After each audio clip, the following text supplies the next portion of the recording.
Thank you, Simon, and good morning, ladies and gentlemen, dear colleagues and friends. I'm so happy to be with you this morning in Prague, in a warm room, to share with you some impulse ideas on, the railway evolution, the railway perspectives, their trends, challenges, and opportunities. I hope you will enjoy and learn from what I'm going to say from a broad perspective, linking as well to the title and the topic of this first panel. Thank you very much, Jules. You have actually developed UIC much more than I had expected to do, so I don't have to do it again. I just can add that on top of being a technical platform developing research standards and promotion of values, we are also organizing every year approximately 80 conferences over the world on various thematics such as technology, economy, social issues, sustainable contribution to the SDG, the Sustainable Development Goals, organizing or co-organizing as we are doing on this 6th International Railway Summit with you with pleasure. So this approach of UIC, this role and responsibilities of UIC allow us somehow to have a good vision on the trends. As you know, transport being the mobility of goods and people, which is impacting the economy, which is impacted by the stability of physical or political links around the world. What we can see at the moment is not that enthusiastic. We see geographical fragmentation all over the world. We see political diversity, that's quite normal, economical disintegration and sometimes, and nationalistic focus. And this should not really be in favor of rail, because what rail needs more than everything is interoperability and high investments, space and time stability for long-term projects which have long-term return on this investment. And what happens is precisely the opposite. Rail in this 21st century has again survived. It has survived the first industrial revolution of the 19th century with the steam engine and the metallic structures, the energy revolution in the second part of the 20th century with electrification and high-speed development, and now the IT revolution with the global distribution system, and now again we are developing in the context of this new industrial revolution, which is the digital revolution. Why are we still surviving? Because of some fundamental values, and I will elaborate on this later: capacity, safety, sustainability, and also a rather good, even if it's a little bit scattered around the world, drive on research and innovation, enabling as well a growth in GDP wherever and jobs wherever it is developing, which is particularly true with high-speed projects, as we will see in the panel later. So what we can see as well is 4 changes in the philosophy, 4 changes of paradigm. The first one comes with the semantics. You probably have noticed that in the various presentations, in the various documentations that you listen to or you read, words have changed. We were talking about transport. We are not talking now about transport. We are talking about mobility. And we are even going further and discussing now accessibility. We are now having a door-to-door approach of a chain of mobility, both for freight and passenger. And for passenger high speeds, we have actually intercity trains there which are representing a very strong backbone of mobility, thanks to velocity, again, capacity, safety, and sustainable, to link all the cities, the regions as they go further and further, and now even the countries, international links together. The second item on which I want to insist is a big focus on urban saturation and megacities. You know, in the next 10 years, and the movement has started already, 2 billion people will be urbanized in the world. And this will imply that the growth of CO2 emissions will be by plus 300% in the next 10 years, which is costing an extra $200 billion every year due to this congestion and pollution costs. In this respect, high-speed rail since 1964 with the first link in Japan, has constantly introduced improvements to reduce externalities through improvements in vibration, noise, and CO2 emissions. You know, the energy efficiency is at the heart of the equation, with lighter vehicles, more seats on board, more efficient traction, energy regenerative systems, usage of renewable energy, which implies, very pragmatically, that the energy consumption per passenger on high-speed trains is lower than on conventional trains. The carbon footprint of high-speed rail is 14 times less than car travel, 15 times less than aviation when you consider this over the full cycle of construction and operation. Third new paradigm. We are now going for a strong complementarity versus a hyper competition before. And this in order to build this new optimized chain of mobility I was mentioning. If we want to respect the Paris Agreement and the 2-degree scenario, most of the middle range aviation should be replaced by high-speed travel before 2050. I'm not saying this. Some good experts at the United Nations or the OECD are saying this. And the best example, maybe to follow, if we can catch them, is China, which has grown, actually, the high-speed system by 170% in the last 5 years. But this shift, or this potential shift to aviation, in return, frees aircraft on longer and more profitable ranges. This is complementarity. So, as well, rail stations in airports, as now done everywhere in the world, are the new hubs of multimodal connectivity. Fourth paradigm is this, as I said, the digital input on our business and our lives. I was invited to the CES in Las Vegas, and the most essential topic there was a focus on smart cities with autonomous and electric vehicles, which allow me to say now, in this vein of complementarity, that probably the best partnership for rail and intercity high-speed trains is with sharing vehicles, car sharing. The three key issues of the digital input is productivity, predictability, and connectivity to improve services and security of mobility.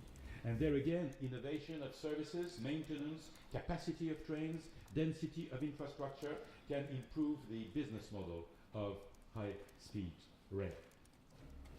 All of this, all these four issues are not only ideas, they are really proven in a global context by the positive perspectives, again by 2050, which have been developed by the OECD and which shows growth for the mobility of goods and people.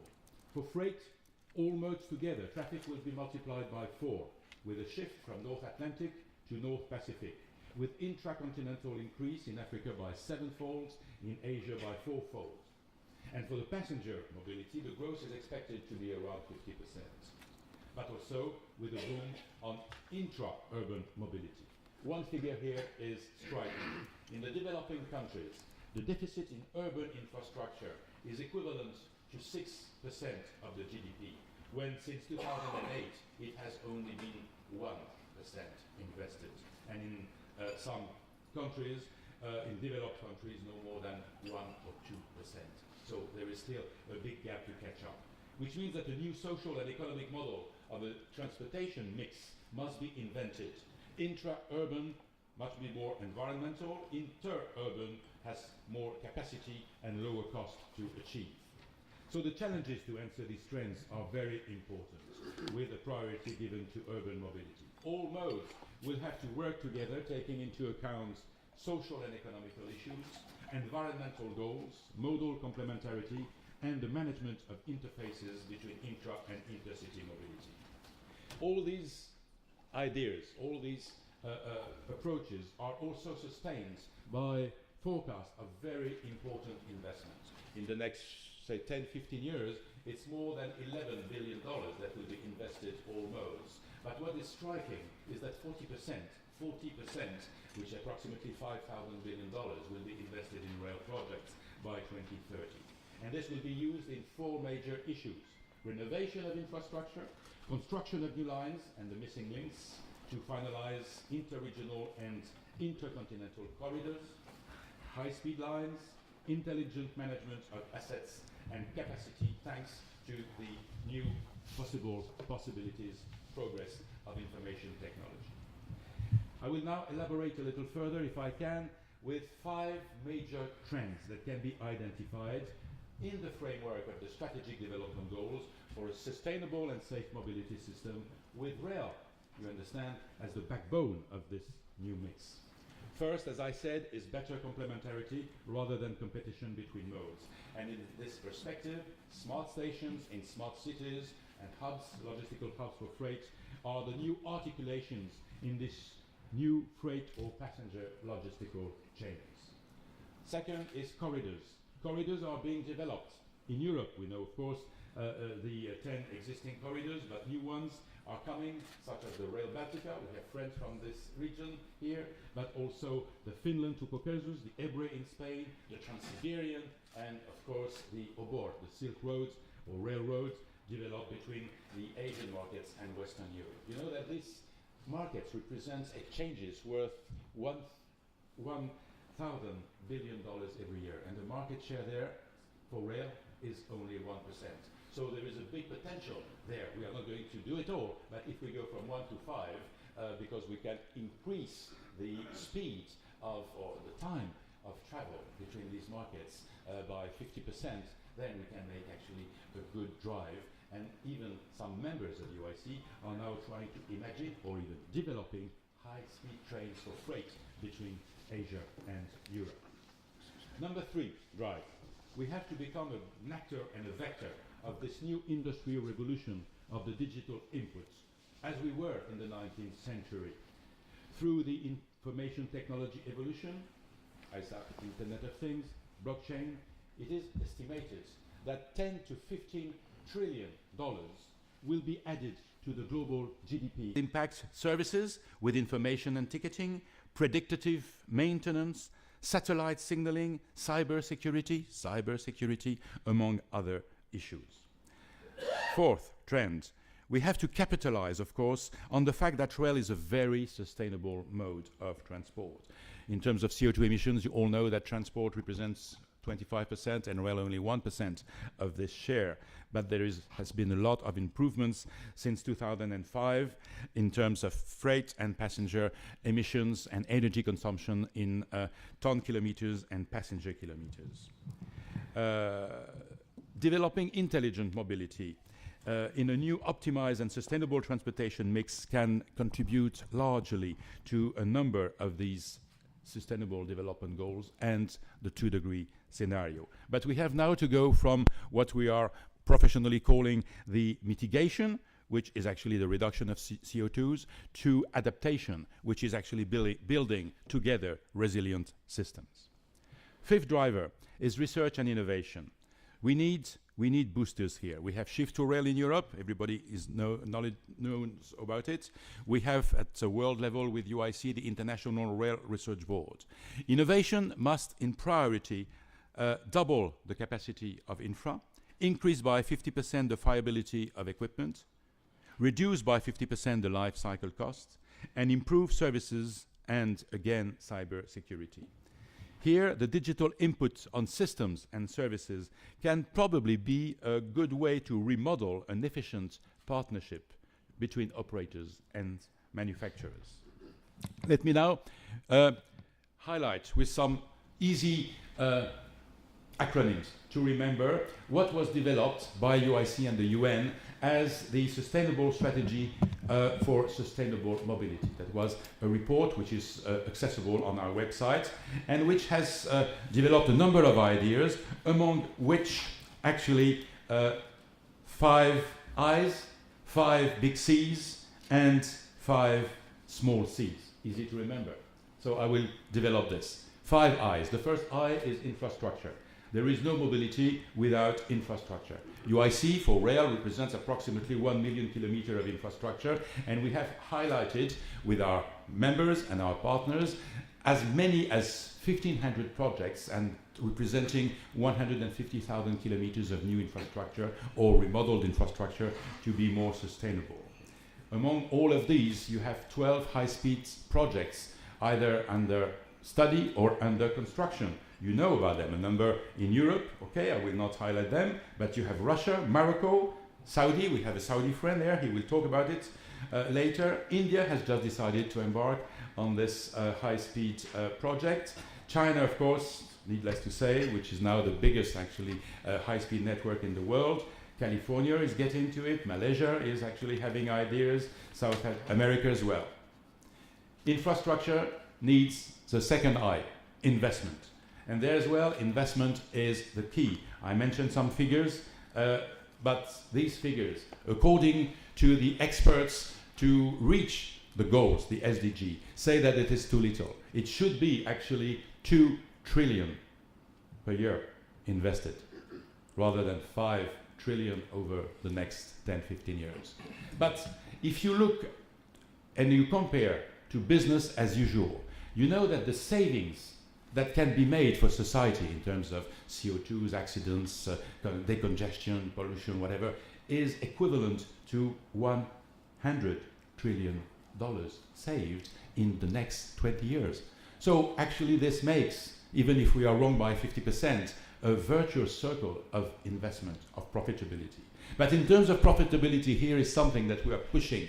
We have now to consider the addition of 3 returns: the financial return, the social and economic return, and the sustainable return that can be better and better calculated. The other third I is innovation. And this is now a fantastic possibility with the startups. We have to change from our inward ecosystem, as we did since the 19th century, to an external ecosystem of startups. And this is something that we are trying to do with UIC and the digital platform. Fourth I, to boost innovation, is intelligence. And now we have to go to the young generation, to the universities, to increase their no? Yeah, no. Yeah, okay, you can hear me in the back? Yes? Okay. So to increase actually the interest of the young generation into rail, and this is something that is important because you know usually the time scale of rail is 3 generations, 30 years. Okay, 10 years you think, 10 years and develop, 10 years you operate, 10 years actually you get old and you think again. So what they are going to imagine today is for their own children. The fifth I is logical, is integration. And here semantics again. You know, we were talking of interoperability. This is why UIC was created in 1922. We developed this in intermodality. We developed this into optimodality. Now we are talking about modal integration, and this is actually going further. Lines of actions to develop these I's of strategy, the 5 big C's. First, and this is the theme, congratulations, Jules and Eva, of this seminar, customer. This is done for them. And you know, for high speed, there is something which is interesting, is that high-speed rail ridership goes faster than the extension of its network, which means that there is a growth of modal share. And this is important. 30% of high-speed passengers are new passengers, attracted to rail. Second, this is logic, city. City are getting bigger and bigger, I'm not going to say it again, but this actually leads to another question in these bigger cities. The third C, centers. Where do we put the smart stations or the smart logistical hubs interconnected with the backbone of rail mobility? For C, precisely, this is the corridors, okay? And this is something which is developing, again, everywhere, as we said. And fifth, C, is the mirror of integration, is complementarity. So now we come to the 5 little C's, because we are in this digital revolution. And here is big data issue. New solutions. You know that in the next 10 years, 100 billion objects will be connected. So we have actually to, first, little c, to collect the data, then somehow to correct them, then to connect them, and of course, the issue there is to communicate with a number of algorithms, and we hear about blockchain, which is probably the algorithm of the future for rail, not only for cryptocurrency, but also for traceability and transparency. Well, you know, speaking of algorithms, and here I'm coming to my conclusion, you know that the first algorithm for communication was invented 4,000 years ago. It was language and writing, which enabled the progress of humanity.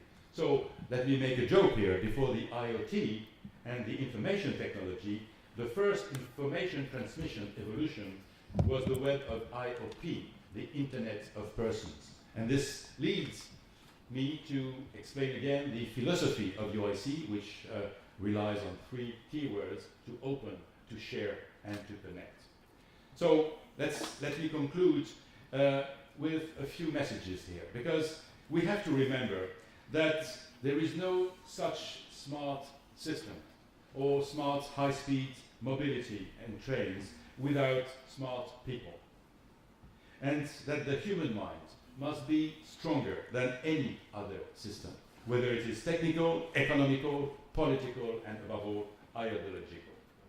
We must remember as well, and be very modest, that 2 billion people in this world actually have no access to mobility whatsoever. That 2 billion people, as I said, will be urbanized in the next 10 years. That 2 billion people are living with less than $1 a day, and that there will be 2 billion people more in the next 10 years on this planet. So what we are actually doing here in this context of mobility, in the development of high-speed trains, in the development of interconnected corridors between modes, we have to hope that being an actor and a vector of this new industrial revolution will contribute, in the end, modestly, to social and economic growth of globalized exchanges, thanks to what I call CCCOM, a sustainable, international, connected, integrated chain of mobility. And if we all together achieve a little bit of this, then I think we have helped the progress of this 21st century. Thank you very much for your kind attention.